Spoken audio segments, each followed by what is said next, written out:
नमस्कार, मैं हूं आपके साथ अभिषेक पुंडी। जैसे जैसे लोकसभा का चुनाव नजदीक आता जा रहा है, वैसे वैसे नेताओं में भागदौड़ तेज होती जा रही है। वो दल बदल वाली भागदौड़ हो या फिर एक दूसरे नेता पर आरोप लगाने की दौड़ भाग हो। फिलहाल हर नेता अपनी जुबान से जनता को अपने फेवर में कर लेना चाहता है। राजनीतिक प्रतिद्वंदी एक दूसरे को कमतर दिखाने की हर संभव कोशिश कर रहे हैं। इसी कड़ी में दो ऐसे नाम जुड़े जिन्हें शायद आज तक एक दूसरे पर छींटाकशी करते हुए नहीं देखा गया होगा, लेकिन अब आरोप लगाए जा रहे हैं। दोनों नेता कश्मीर के बड़े नेता हैं। एक नाम है गुलाम नबी आजाद, जो 50 साल तक कांग्रेस में रहे और 50 साल का नाता तोड़कर वो कांग्रेस से आए, अपनी पार्टी बनाई। दूसरे हैं जम्मू कश्मीर के पूर्व मुख्यमंत्री फारूक अब्दुल्ला। अब दोनों नेताओं के बीच जुबानी जंग जारी है। गुलाम नबी आजाद ने एक न्यूज चैनल को बयान देते हुए कहा था कि फारूक अब्दुल्ला मौजूदा वक्त में बीजेपी की टॉप लीडरशिप से रात में मिलने का वक्त मांगते हैं। अगर किसी को कोई राजनीतिक बात करनी है तो दिन में की जा सकती है, और अगर प्रधानमंत्री या फिर अमित शाह के पास वक्त नहीं है और उनकी तरफ से रात का वक्त दिया जाता है तो बात अलग है। लेकिन फारूक अब्दुल्ला खुद रात का वक्त मांगते थे मुलाकात के लिए। साथ ही कहा कि 370 को हटाने से पहले फारूक अब्दुल्ला से बात की गई थी। फारूक अब्दुल्ला को पता था कि 370 हटाया जाएगा और उन्होंने ही कहा था कि हमें हाउस अरेस्ट में रख दीजिए। तो गुलाम नबी आजाद ने मानो अब्दुल्ला परिवार पर आरोपों की झड़ी सी लगा दी। तो इतने आरोप लगे थे तो फिर फारूक की तरफ से भी जवाब आया और फारूक अब्दुल्ला ने बड़े भावुक अंदाज में गुलाम नबी आजाद को जवाब भी दिया। पहले फारूक को सुनिए, उसके बाद गुलाम नबी आजाद ने कैसे पलटी मारी है वो भी दिखाएंगे। इस स्टेटमेंट का क्या रवैया है फारूक अब्दुल्ला साहब का? क्या हालात ऐसे आ गए कि फारूक अब्दुल्ला को रात को मिलना पड़ता है? अफजल साहब, पहले मैं आपसे कहूं, मैं ज़रूर आज़ाद साहब की इज़्ज़त करता हूं, मगर अफसोस है जब मैं ऐसे बयानात सुनता हूं तो मुझे हैरानी होती है।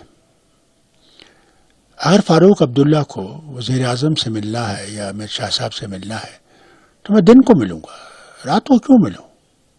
किस डर से रात को मिलूं?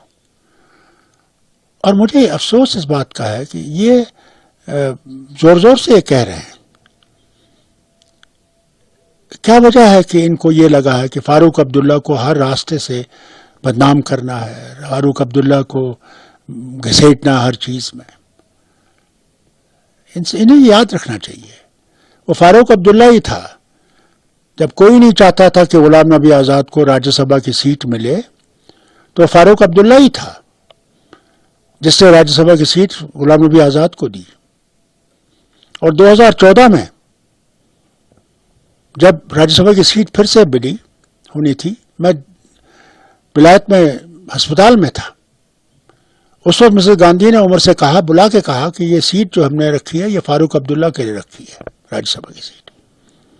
मुझे उमर ने फोन किया, मैंने कहा नहीं, मैं बीमार हूं, मैं नहीं आ सकूंगा राज्यसभा की सीट के लिए, क्या और गुलाम नबी आजाद को दे दीजिए। हालत ये देखिए, जिसके लिए मैंने बहुत सुना मगर मैं खड़ा रहा, और आज ये बात कह रहा है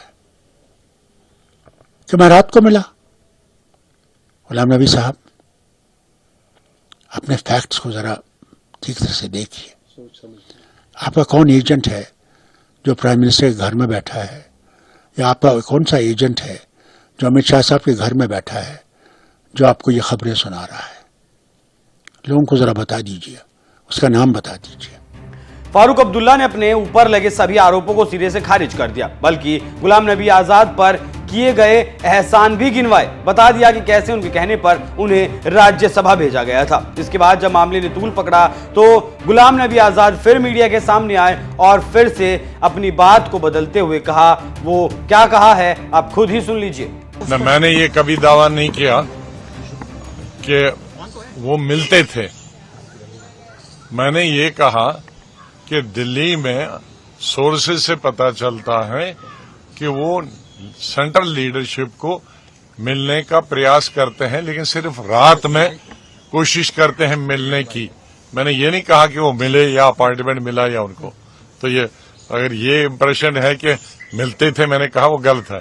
मैंने कहा कि दिल्ली में जिन जराये से हमको पता चलता है कि वो दिल्ली हाईकमांड को मिलने का प्रयास करते हैं, लेकिन रात में अपॉइंटमेंट ढूंढने का प्रयास करते हैं। अब गुलाम नबी आजाद का कहना था कि उन्होंने सूत्रों के हवाले से कहा था, उन्होंने कभी नहीं कहा कि मुलाकात हुई है या नहीं। खैर, अब यहाँ आपका ये भी जान लेना जरूरी है कि गुलाम नबी आजाद ने फारूक अब्दुल्ला पर ऐसे आरोप क्यों लगाए हैं। तो उसका कारण है फारूक अब्दुल्ला की इंडिया गठबंधन से बढ़ती हुई दूरियां और एनडीए के साथ घटती हुई दूरियां।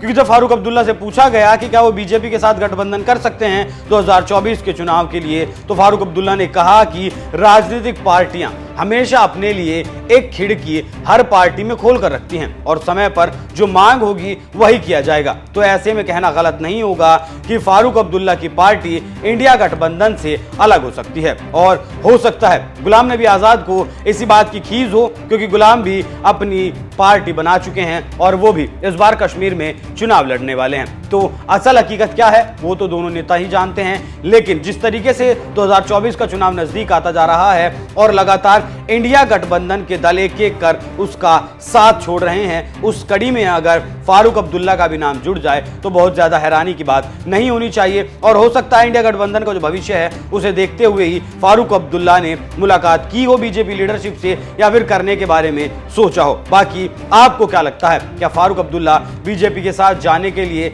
झटपटा रहे हैं? अपनी राय हमें कमेंट कर जरूर बताएं। नमस्कार।